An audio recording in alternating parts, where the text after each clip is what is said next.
The atmosphere inside the Indiana Farm Bureau Football Center is shifting as we navigate a critical stretch of the season. I have been speaking with sources close to the organization, and there are three major developments that every Colts fan needs to understand right now. We are looking at a roster transition that could redefine our competitive ceiling, a potential change in the defensive secondary strategy, and some noise surrounding a key veteran who might be looking for a new home. This is the kind of high-stakes maneuvering that defines a franchise at the crossroads. Jonathan Taylor is making headlines today as the focal point of the Colts' offensive planning heading into the next phase of the schedule. When you look at how this offense is constructed under the current coaching staff, it is clear that everything starts with the production of your primary ball carrier. The conversations I have had with individuals inside the facility suggest that there is a renewed commitment to establishing the run game, not just as a way to burn clock, but as a primary mechanism to set up the play-action passing attack that Shane Steichen values so highly.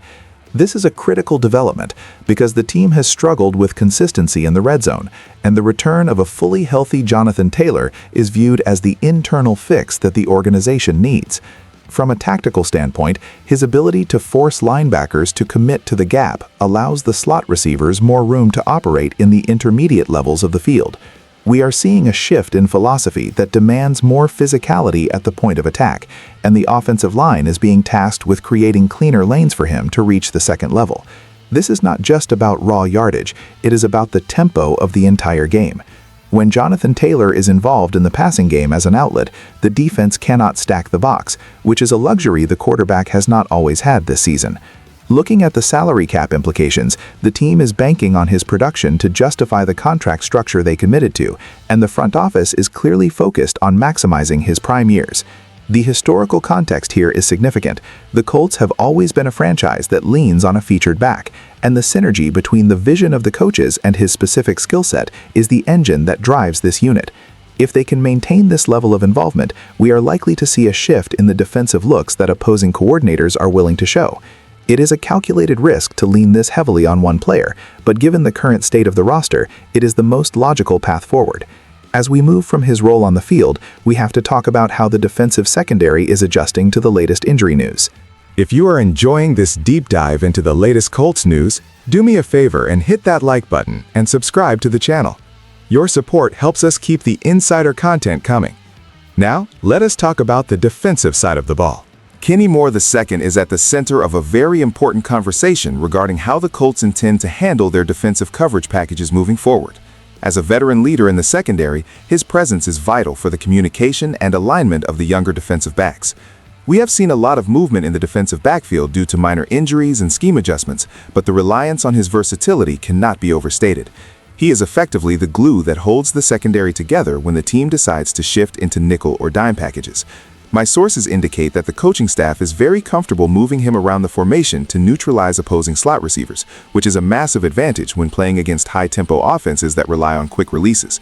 The tactical flexibility he provides allows the defensive coordinator to be more aggressive with blitz packages from the safety position because they know they have a reliable defender on the interior.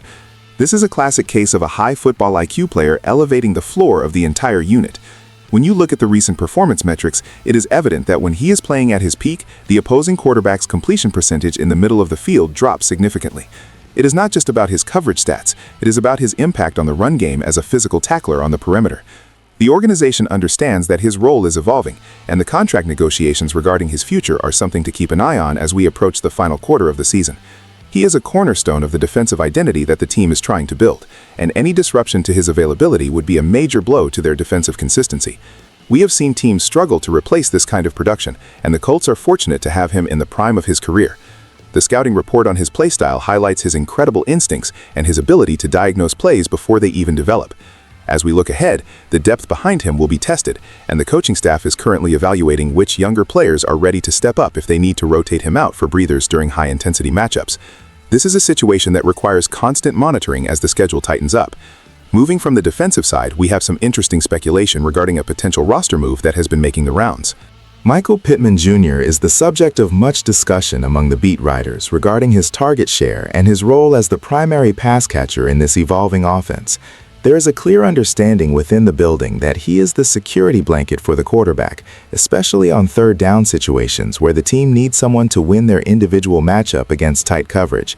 The chemistry between him and the signal caller has been a point of emphasis in practice, and we are seeing more designed plays aimed at getting him the ball in space. This is crucial because the team needs to maintain its rhythm to keep drives alive and limit the amount of time the defense spends on the field. From an analytical perspective, his catch radius and ability to secure contested balls make him an outlier in this receiving corps. The salary cap situation for the team is tight, so the front office is looking at how to best utilize his contract value over the next few seasons. It is no secret that he is a favorite in the locker room, and his leadership style is something that younger receivers are starting to emulate. We have to look at the historical context of how the team has handled big-body receivers in the past. They tend to prioritize players who can win on the outside, and he fits that mold perfectly. If the team wants to remain competitive, they must find ways to sustain his involvement even when defenses decide to double-team him.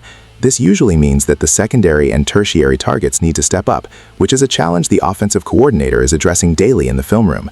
The scouting report on him emphasizes his reliability and his football character, which are traits that the front office values highly when making long-term roster decisions.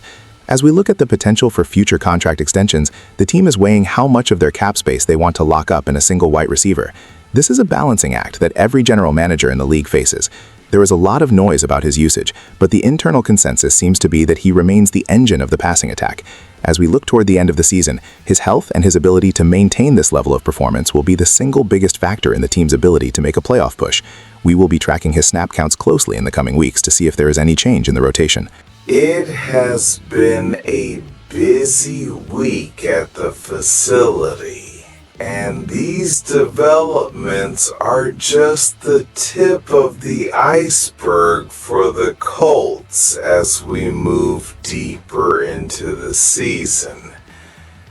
The dynamics involving our key playmakers will dictate everything from game plans to long-term salary cap strategy. What do you think?